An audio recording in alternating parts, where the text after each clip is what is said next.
peut être de mauvaise humeur pendant un certain nombre de temps, et une semaine, 2 semaines pendant la période également. Et il y a aussi des migraines. Il y a les symptômes liés aux migraines, il y a l'insomnie, ne pas dormir, avoir du mal à dormir parce que le stress est là. Il y a également des défis de concentration. On a du mal à se concentrer quand on fait quelque chose. On a également du mal à mémoriser, à garder longtemps des trucs parce que le stress est là. Donc voilà entre autres les symptômes. Il y a aussi, dépendamment de l'un ou de l'autre, de la personnalité, on peut perdre du poids ou prendre du poids. Face au stress. Hein? Face au stress. Le stress peut amener certains à perdre du poids parce que le mécanisme est tel que pour réguler ce qu'il croit être le stress chez cette personne-là, il va commencer par ne plus avoir l'appétit et tout. J'ai entendu une personne dire que c'est quand elle a des soucis qu'elle grossit. C'est ça. Et chez eux, c'est le contraire. Donc, pour déstresser, il va trouver un système de compensation pour trouver le plaisir. Et ce plaisir peut être dans des choses que lui, il a l'habitude d'aimer. Donc, ça peut être la nourriture, boire et tout. Donc, il va souvent, son cerveau va l'amener à aller s'abreuver parce que le cerveau, c'est un ordinateur. Donc, quand il voit que ça veut péter le câble, il va rechercher quelque chose pour réguler. Donc, il va trouver ça pour essayer de réguler cette surcharge d'émotions afin de pouvoir abaisser un cri de la température. Donc, il ne va pas prendre du poids. Bon, monsieur Popo, là, le stress n'est pas une maladie, c'est une émotion. Est-ce qu'on peut s'en sortir? Si oui, comment? Et à qui s'adresser? Déjà, on peut s'en sortir, tout le monde peut s'en sortir. Comment? Il faut déjà savoir que c'est bien faisable. Déjà, vous pouvez, il y a des techniques qu'on va voir tout à l'heure, mais en dehors de ça, vous pouvez vous rapprocher de personnes. Si vous pensez que vous ne pouvez pas appliquer tout ce qu'on va voir tout à l'heure, il y a des coachs qui peuvent vous accompagner, il y a des psychologues, il y a des médecins aussi qui peuvent vous aider. Bon, là, ça va être beaucoup plus du point de vue médical. C'est des médicaments qu'on peut boire pour déstresser et tout. Bon, ça dépend de l'ampleur. Lorsque vous avez déjà peut-être de l'insomnie depuis 2 semaines, un mois, là, il fallait voir un médecin. Voilà. Mais si c'est juste un truc passager, tout ça, c'est bien gérable. Alors, il y a des techniques pour pouvoir gérer le stress, c'est pas du tout compliqué. Déjà, il faut apprendre à se connaître. C'est la manière dont une personne va réagir par rapport au stress, l'autre ne va pas réagir de la même manière. Donc, il faut déjà commencer par se connaître et identifier par soi-même quels sont les signes symptômes qui font qu'on se dit, ah, attention, il y a quelque chose qui ne va pas.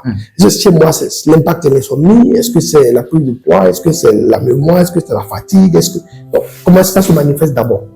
Donc, les signes. Deuxième chose, quand on finit d'identifier ces signes, il faut commencer petit à petit par mettre en place un certain nombre déjà qu'on a identifié les choses, on se dit quelles sont les causes chez moi, en tant que celui qui vit mon stress. Les causes ne sont pas forcément les causes d'autrui. Si moi je travaille peut-être une situation de stress liée au travail, peut-être que l'autre il est peut-être dans l'instance de divorce, c'est pas la même cause. Donc voilà, donc quand on identifie les causes, problème dans le ménage. Voilà, donc quand on identifie ça, déjà l'autre chose, c'est de commencer par voir de manière globale quelles sont les solutions à moyen long terme pour résoudre le défi. Ça va déjà amener à moins stresser. Quand on se dit, voilà ce que je peux mettre en place déjà. Maintenant, les mécanismes pour gérer ça, parce que le stress, c'est beaucoup plus interne. C'est pour ça que ça vient de l'extérieur. Mais c'est de l'interne qui est pour réagir. Il y a des exercices, par exemple, la marche, le sport, naturellement déjà, quand on le fait, ça permet déjà de commencer par gérer. On va faire. La musique également, des jeux, la lecture, un voyage. Ça peut également aider ça, de se faire de quitter l'environnement un instant. De se bunkériser, je vais dire, pour s'éloigner de la situation. Ça permet de revenir beaucoup plus fraîchement avec également de nouvelles perspectives de la situation. L'autre chose également qui peut aider, c'est de revoir l'interprétation que l'on donne à la situation. Ça aussi, ça aide. C'est juste psychologique et mental. C'est-à-dire, plutôt que d'appeler cela surcharge de travail, je vais appeler cela challenge. Un défi.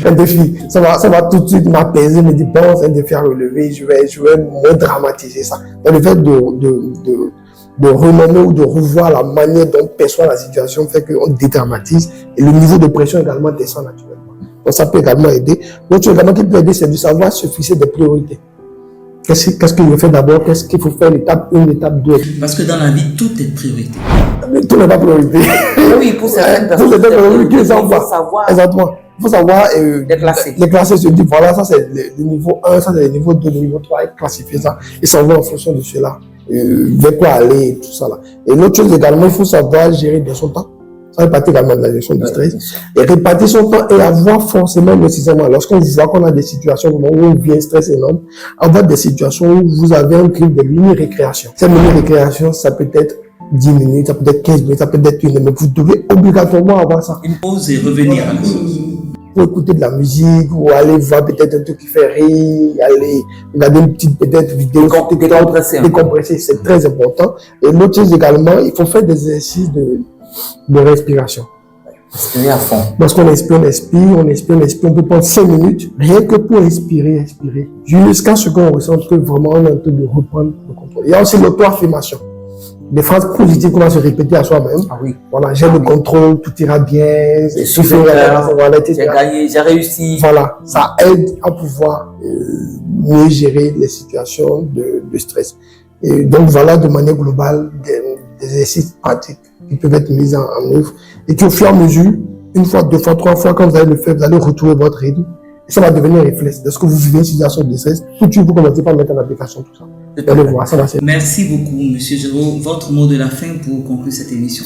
Il faut juste comprendre que ça peut arriver à n'importe qui de vivre des situations vraiment de forte pression où il va se sentir stressé. Le plus important est de ne pas se laisser sombrer et de vite réagir afin de ne pas permettre à la situation de rester vraiment longtemps, identifier les causes et faire de son mieux pour les éliminer.